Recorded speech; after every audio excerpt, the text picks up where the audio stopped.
These are some of the oldest cellars that you will find in the Douro.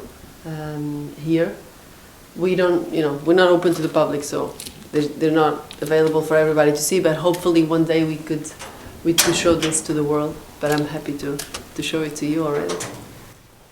How old are they?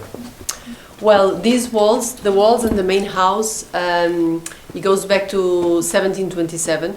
Obviously, I mean, they've been reconstructed, otherwise they weren't here, and we have to do, even though it doesn't look like, we do a little bit of maintenance. Though we want to keep always the original walls, we do an effort, and everything that you see around, all this humidity, it's really good for the wines. But the family has been here since 1727.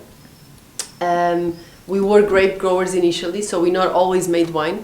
Only in the beginning of the 19th century is when, with our grapes, we stopped selling them and we start making wine, putting it in these barrels and selling them to big shipping companies in Gaia, in Oporto, where you've been, right? And then at some point the family decided that, that was the way to go, and the business went that way, producing wine. But it was only in 1970 that my grandfather bottled the first bottle of Martha's Port with our own name.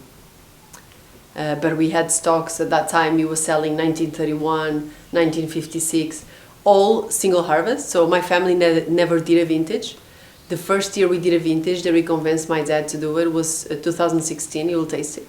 But because traditionally my family was always all about Tawny ports. So here we have also some colheitas. Colheitas, so Tawny, single harvest Tawnies. Tawny ports traditionally are what Portuguese families would produce most.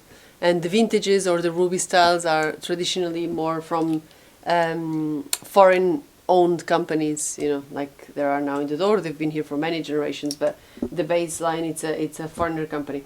And so everything that is Tawny means oak and wood, right? So we need it in different formats. Here are some in these bottles. We opened a few years ago. There was a 19th century port wine tasting, and we convinced my father to open some of these bottles from 1890, and they were spectacular. They were amazing, outstanding. So these are French casks from Bordeaux, usually 4 to 6 years, and then we use them for the ports. Before they come in, they're not new, they're old, but before they come in, we scratch them outside, here at the front, to put our logo, and on the side, we change this arch, but the inside, we don't scratch, because we want it with the red wine. And then we put port, it ages the port, and after the port, we age our spirits inside. And this is the real Douro, very narrow. This is not too bad, huh? You can still fit one person after the cars.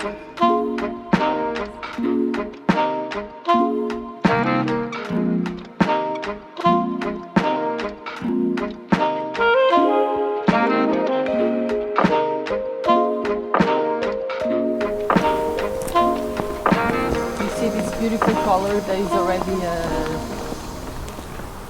this red, beautiful autumn color. So one of the things here in the Douro is that because of the schist, the soil, we don't have so much organic, organic soils, like with a lot of organic material. So it's good for us also to leave some vegetation in the middle. So it helps bring worms and organic things to the soil. To keep our soils healthy. It's an old estate. It was built in 1727. It used to be a whole property with the vineyards around and so on. But then, with all the family heritage and so on, it was separated. With the sons, each gets a little bit. So right now, our winery and the main estate, it's separated a little bit from the vineyards, and we have everything separated in this mountain, São Pedro. And on the other one, Senhora da Graça. We have here and then a few olive trees on top of the vineyards, on top of the mountains. These were our ancestors who put them here. It's just they help. We have this soil is schist, right? So it drains a lot, and here in this region is not the driest sub-region of the Douro Valley, but it is fairly dry. So the roots of the olive trees, they go deeper than the vine, so they help suck the water up. So we put them strategically on top of some mountains to help suck the water up to the vines. Hi, hello everyone. My name is Rita Marte. I belong to Martha's family. Together with my brother, we are the 5th generation in charge of the business. Right now we are located in Baixo Corgo, Lower Corgo, a sub-region of the Douro Valley. Our winery is a very exquisite winery. I mean, we are right in the middle of a small village called Lobrigos, 10 minutes away from the Régua train station in the heart of the Douro Valley. We are producers of port wines, Douro wines and spirits.